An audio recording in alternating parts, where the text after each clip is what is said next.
अस्सलाम वालेकुम दोस्तों, की हाल चाल है जनाब। तुसीं वेखदे पे हो अपना देश पंजाब टीवी ते मैं तुहाडा मेज़बान मुहम्मद नदीम खरल। सब तो पहले अपने चैनल को करना है सबसक्राइब ते बेल आइकन ते क्लिक करना है। एक अच्छी ते बेहतरीन वीडियो दा नोटिफिकेशन हमेशा की तरह वीरां भरावां ते सज्जणां नूं मिलदा रहे। अल्लाह के फजलो करम नाल वीरां वास्ते एक नीली बार दा बेहतरीन और नायाब हीरा लेके हाजिर होए हैं। मैं दी क्वालिटी, मैं दी खूबसूरती, मैं दी नस्लजात वीर चेक करनगे।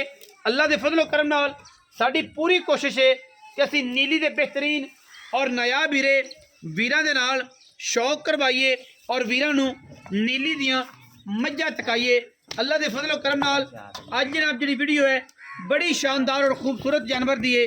इंशाअल्लाह अल्लाह के फजलो करम नाल वीरां नूं शौक करवावांगे और इंशाअल्लाह इस मझ दी पूरी तसल्ली करवावांगे।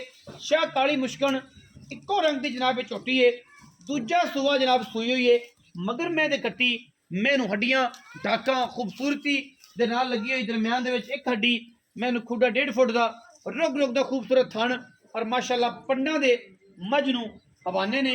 और अलहमदुलिल्लाह मैं पूरी नीली दी कच्छ दी बनी इको रंग दी मुश्कन झोटी है, खूबसूरत बदन दी और बरीक मलमल वर्गा जिसम इस जनाब झोटी का वीरां दे सामने असी विखा रहे हो। तुसीं इंशाअल्लाह वेखदे पे हो। मैं पूरी विलायती है, पूरी नस्ली है, पूरी खानदानी है और अल्लाह के फजल करम नाल एक नंबर जानवर है। अल्लाह के फजल नाल इंशाअल्लाह गल्लां लोग करते हैं, लेकिन इंशाअल्लाह असी वीरां नूं पूरा विलायती माल और नीली का इंशाअल्लाह एक नंबर माल विखाने हैं। और पाकिस्तान में सब तो पहले अलहमदुलिल्लाह नीली नूं प्रमोट किया है और इंशाअल्लाह पूरी दुनिया के एक नीली की पहचान बनाई है। असी स्पेशल थैंक्स फॉर इरफान और उस तो बाद जनाब मेरा सोना भाई चौधरी इमरान बड़ाइच, चौधरी पोमी गुज्जर और जनाब बशीर अहमद साहब जो डेली साड़ी वीडियो से आके कॉमेंट करते हैं और असी जनाब उन्होंने बेहद शुक्रिया अदा करने हैं और जेडे नीली नूं समझते हैं और सानू इन्ना प्यार करते हैं। बाकी चौधरी मुख्तार कुवैत तो और जहाँ चौधरी जुल्फकार कुवैत तो और इस तो अलावा बड़े बहुत सारे दोस्त जिन्हों का नाम लेना जोड़ा है और लम्मी लिस्ट है और इंशाअल्लाह उन्होंने सारे दोस्तों का बेहद शुक्रिया जोड़ा इन्ना प्यार करते हैं। माई की क्वालिटी, माई की नस्लजात वीर वेख लैणगे। दोहरा थण रुग रुग का लग्या होया है, हड्डियां टाका खूबसूरत कद पूरी बरीक पिछों चौड़ी अगो जनाब निक्की जी कट्टी अलहमदुलिल्लाह और ये सिर गट पिछे जाके कुड्डा कर दी अखा कालियां ने चोटी नूं मगरों माझे अगों कट्टी है 4 फुट चौड़ी खूबसूरत नायाब नीली जनाब है हीरे और पिछे जनाब मैं कट्टी है। इंतहा का खूबसूरत जानवर है, पूरा बरीक और नफीस जानवर है माशाअल्लाह। पिछे ये जनाब सूई नूं कोई 8-7 दिन हो गए ने कैमरे की निगाह दे विच पूरी तसलियां करवा देनियां ने इंशाअल्लाह। मझ जिहड़ी है फसल करती है माल दा, बाकी मझां जिहड़ियां परले पार खड़ियां ने और इस पासों ही मझ जाती पई है। बाकी कैमरा सब कट्टी विखाओ, मालिक नाल गल्लां करिए, वीडियो नूं शॉर्ट करिए, तसल्ली फिजिकली तुसीं कर ही लैनी है कि मझ भजी भुजी फिरदी है माशाअल्लाह, कोई वादा घाटा नहीं। बड़ा खूबसूरत जानवर है अल्हम्दुलिल्लाह। अल्लाह के फजलो करम नाल कूंज वर्गी जनाब झोटी है, नफीस चीज़ है। इंशाअल्लाह जेड़ा वीर समझदा है इस मझ नूं वो दूजी बारी गल नहीं करेगा। इंशाअल्लाह पहली फुरसत दे विच 4-5 मिनटां इंशाअल्लाह मझ खरीद लेगा। बाकी लैने देने मुकद्दर ने। पिछे कट्टी जी वो भी विखाने हैं जी कैमरे की निगाह दे विच, फिर मालिक ने करांगे सारियां गल्लां साझियां।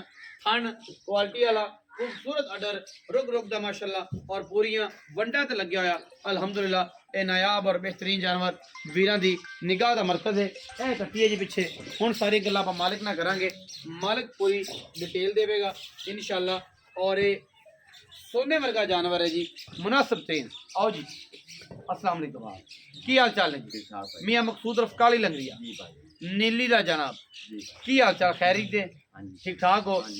अच्छा भाई मकसूद सो के मझ किन्ने सोई? दूजन झोटी कदों सोई? अज 8-9 दिन हो गए। 10 दिन हो? हाँ और नाड़ा जे कट्टे 8-9 दिन हो गए। हाँ जी 9-10 दिन हो गए। अच्छा किन्ना दुध है? ऐसे 12 किलो ठंडा दूध। दोवां टाइम हाँ जी सारा के बच्चन बरोबर? बच्चन चुगा के 12। अच्छा 12 किलो। अज दूध मैं आई नहीं ना, दूध 10-11 दिन मैं। अच्छा है नीली दी? लो जो ना जी मैं देख लेना दुन्नी ना कोड़ी ना सारी मैं रेशम में। रेशम नहीं? अच्छा की मोहब्बत प्यारा मुनासिब जा मुल करना है। आजकल 12 महीना चलता पे बंदे के पैसे बहुत घट ने, पक्की गल करनी है, मुनासिब पंड नहीं बननी एवं ना रोग जैक करना, रोग रखना रोग रखा तो मुड़ तू गा के छाड़े होंगे तो मुड़ छड़न की गुंजाइश नहीं रह ना। 4,40,000 रुपया फाइनल मैन। 4,40,000 रुपए फाइनल मोल बिच कोई लाड़ प्यार नहीं, लाड़ प्यार इसकी छड्डा ही कोई किराया शरा हो जाएगा? हो जाए किराया हो जाए। हाँ जी हो जाए। 4,40,000 रुपए डिमांड कर रहे हैं, विच लाड़ प्यार है, विच प्यार है विच मुहब्बत ने और इंशाल्लाह ये जनाब क्रैश है दी पूरी इस वलैती मज का जनाब असीं इंशाल्लाह वीरां नूं रिव्यू करवाया वीरां ने वेखी पूरी बरीक मज है और इंशाल्लाह पूरी नीली दी है। वीडियो लगी अच्छी वीडियो नूं करना लाइक शेयर ते कमेंट और अपनी राय नाल सानू करना है जरूर। आगा पाकिस्तान जिंदाबाद, पाक आर्मी हमेशा